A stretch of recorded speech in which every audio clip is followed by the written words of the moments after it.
So President Obama is talking to Rolling Stone, and Douglas Brinkley's interviewing him, but the executive editor of Rolling Stone walks in and says, hey, you know what, I got a 6-year-old daughter, and I asked her, what do you want to tell the president? And she says something to the effect of, like, go get him, you know? And then Obama says, well, you know, that's the thing about kids. They can tell. They can tell if someone's a bullshitter or not, right? Right, they see right through the... Right. So now, was that just, oh, he was a real guy and he was talking and he just happened to say that? No. No, it was a political calculation. Keep it real, okay? Why? You're talking to Rolling Stone. There's a Matt Taibbi as an example, but Rolling Stone, obviously cool, young, hip, etc. And Matt Taibbi's a huge writer for them, and almost all the writers do this, but Taibbi particularly so, curses all throughout his pieces, right?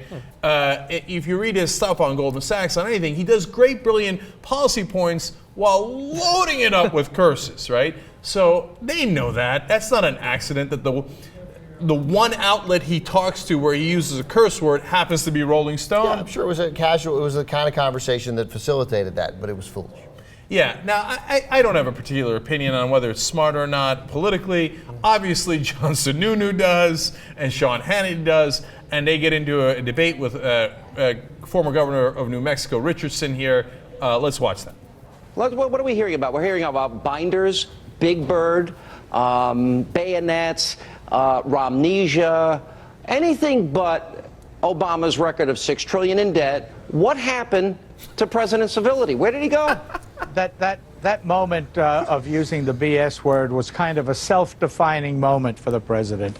No class, wants to be cool, sacrifices being, you know, the dignity of the presidency for appearing cool to a magazine that works for some of his base.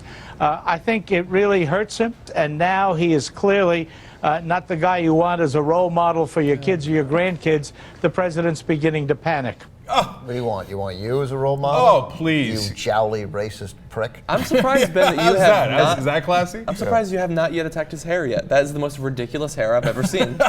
He's an older fella. Yeah, now, look, he says the president has no class, and then he says, and he spews his venom and his lies. Can you believe what the president says, though? Yeah, I know. And this is the guy who's used every kind of dog whistle there is on racism. He's used a dog whistle, a cat whistle, a human whistle. Obviously, I don't care whether the president said bullshitter. In fact, it's a good. It does humanize him, normalizes him. He said it in the right context.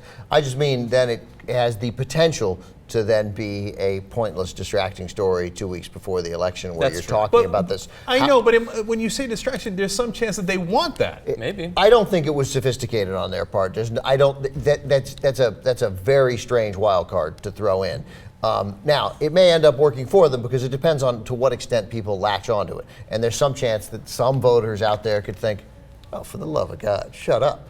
Like what? Yeah, I mean, I think people look at that and they think, come on, really? You're telling me to not vote for the guy because he said bullshitter when every single person I've ever known says uses that same word? Yeah, except the only person who's going to be holier than thou, some Amish guy in a mountain who's never said the word, was going to vote for Romney anyway. So, but I mean, if you're talking about sort of getting some people who think he's but as opposed to moms in Ohio who maybe don't want the president to be using that word. I wouldn't, that's a political calculation I would not make. I would just say don't say it.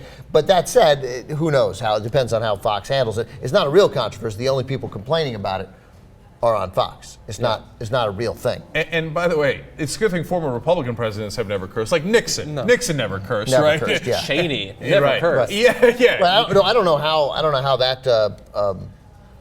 that part of the story has not been included in any of this. Yeah. Oh, yeah. Yeah. By the way, Bush named his top advisor Turd Blossom. How's that for classy?